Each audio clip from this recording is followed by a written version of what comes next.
Por que em um curto-circuito em uma tomada, o disjuntor do padrão ou geral do QDC atuaram junto com o disjuntor do circuito? Quer saber por que isso acontece na teoria e em um teste prático? Então se liga. Quando ocorre uma falha em um ponto de um circuito, o ideal é que o disjuntor que protege esse circuito atue, mantendo os demais ligados. Acontece que muitas vezes uma falha acaba causando a atuação de um disjuntor que nada tem a ver com o circuito. É o que acontece quando o disjuntor geral de um QDC ou do padrão atuam antes ou junto do disjuntor do circuito. Isso acontece por falta de seletividade. A seletividade entre disjuntores ocorre quando temos a atuação apenas do dispositivo correspondente ao circuito onde ocorreu a falha.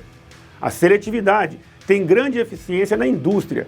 Já imaginou um processo de extrema importância parar por um simples curto em um pequeno ponto na instalação? A seletividade pode ser conseguida de 4 maneiras: por tempo, por corrente, energia ou zona, sendo a seletividade por tempo a mais simples de se verificar em um ambiente residencial onde temos mini disjuntores. Existem fatores que podem fazer com que não seja possível garantir a seletividade, e o único dispositivo capaz de determinar quem vai atuar entre um disjuntor geral e um de circuito é esse aqui. Dependendo da corrente de curto-circuito, é bem provável que tanto um disjuntor de circuito, como este do modelo monopolar de 16 amperes curva C, quanto este tripolar de 50 amperes curva C, atuem e não seja possível determinar quem atue primeiro.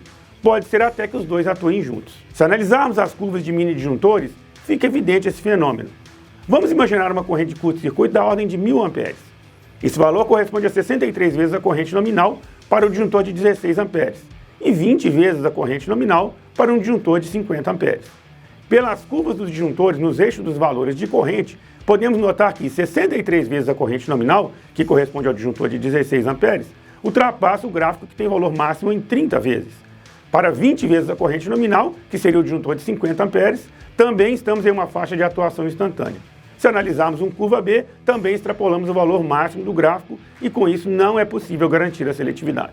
Existe uma regra teórica que afirma que se o intervalo entre o tempo de atuação dos disjuntores for maior do que 50 milissegundos, ou 0,05 segundos, é possível garantir a seletividade. Esse tempo pode variar entre 50 e 150 milissegundos, de acordo com alguns modelos de disjuntor. Para o nosso exemplo, com mini disjuntores, só vou conseguir essa diferença de tempo dentro de certos valores de corrente de curto-circuito. Você já viu aqui no canal vários vídeos sobre curvas de disjuntores, onde mostramos que temos duas linhas, sendo a superior para o disjuntor frio, tempo máximo de atuação, e a inferior para o disjuntor quente, tempo mínimo de atuação. Então, se tivermos uma corrente de curto-circuito de 240 amperes, por exemplo, isso corresponde a 4,8 vezes a corrente nominal para o disjuntor de 50 amperes e 15 vezes para o de 16 amperes. Se analisarmos novamente o gráfico, podemos ver que o disjuntor curva C de 50 amperes tem um tempo mínimo de atuação de 1,9 segundos quente e máximo de 10 segundos frio, enquanto que o curva C de 16 amperes tem um tempo mínimo de 0,01 segundos quente e máximo de 1,2 segundos frio. Nas duas condições, temos uma diferença entre os tempos de atuação maior do que 50 milissegundos, então é possível garantir a seletividade. Para o curva B, tenho também a condição atendida, pois 15 vezes a corrente nominal está em uma região além da curva e o único tempo de atuação é de 0,01 segundos. Na teoria, então, tudo certo, mas e na prática? Será que vamos confirmar tudo que falamos até agora? Vamos para a bancada? Mas antes, se esse vídeo te ajudar de alguma forma, deixe seu like e compartilhe. Assim você ajuda o canal a trazer cada dia mais conteúdo de qualidade como esse. E não se esqueça de nos seguir também nas redes sociais, Facebook e Instagram. Muito bem, para comprovar a teoria na prática, nós montamos esse pequeno circuito. É apenas didático, por isso que eu vou utilizar apenas uma fase, apesar do disjuntor ser tripolar.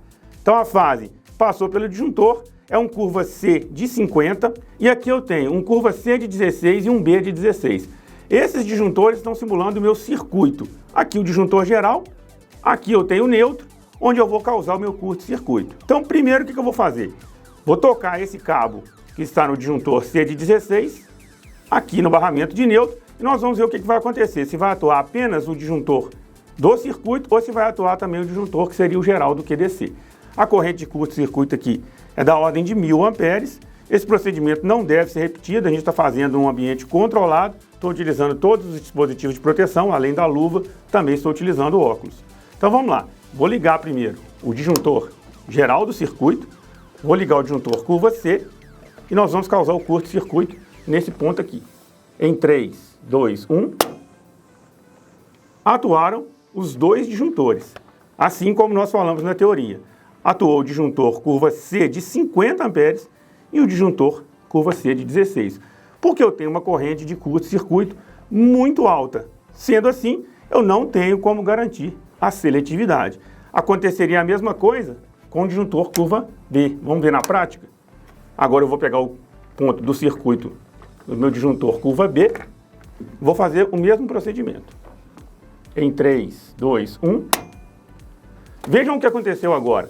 Atuou apenas o disjuntor curva B. Isso pode acontecer? Pode, dependendo das condições dos disjuntores, frios ou quentes. Vamos fazer novamente? Em 3, 2, 1.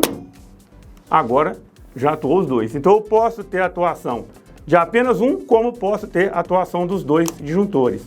Então eu não tenho como garantir a seletividade. Pela última vez, 3, 2, 1, atuou novamente os dois. Então a corrente de curto-circuito me impede. Mesmo eu tendo em um primeiro caso a atuação apenas do curva B de 16, eu não consigo garantir seletividade dessa forma. Agora o que nós vamos fazer? Vamos simular a corrente de curto-circuito que falamos, em torno de 240 amperes. Parece ser uma corrente, não parece ser uma corrente de curto-circuito, mas é muito comum em uma instalação elétrica eu ter uma corrente de curto-circuito baixa nesses valores. Como é que eu vou conseguir isso? Simulando um circuito mais longo. E é isso que nós vamos fazer agora. Muito bem, para simular uma corrente de curto-circuito mais baixa, com um circuito um pouco mais longo, nós vamos utilizar esse painel, que já usamos em alguns outros vídeos aqui no canal. Eu tenho aqui 100 metros do condutor azul desse lado e 100 metros do condutor branco do outro lado, para simular circuitos com várias distâncias. Aqui eu tenho a entrada e aqui eu tenho 25%, 50%, 75% e 100%. Vai corresponder aqui no caso que eu vou utilizar o 25% a 25 metros mais ou menos de distância de circuito.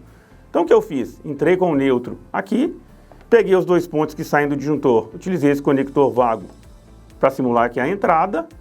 Agora, depois de 25 metros, eu fiz a derivação desses dois cabos aqui e vou fazer o curto-circuito franco nesse ponto, simulando um curto a essa distância. Aí nós vamos ver se eu vou conseguir seletividade conforme nós mostramos na teoria. Então eu vou ligar meu disjuntor geral, vou ligar meu disjuntor curva C de 16 e vamos fazer vamos causar o curto-circuito aqui, nesse ponto. Em 3, 2, 1, atuou apenas o disjuntor do circuito. Mais uma vez, se eu ligar ele aqui novamente, mesmo sendo curva C ambos, eu tenho a atuação apenas do disjuntor do circuito. Se eu fizer agora a mesma coisa com curva B, eu tenho que obter o mesmo resultado. Então vamos fazer o curto em 3, 2, 1. Também, com o disjuntor curva B, eu consigo manter a seletividade. Porque agora eu tenho um valor de corrente de curto-circuito que possibilita que esse disjuntor ou esse atuem antes do disjuntor geral. Se você já se deparou com um problema assim em suas instalações, ou seja, disjuntor geral atuando junto ou antes de disjuntores de circuito, é possível que seja pelo valor da corrente de curto-circuito que impede a seletividade, e não porque você fez algo errado. E o canal que mostra tudo na prática acabou de provar isso em mais uma grande aula. Até a próxima!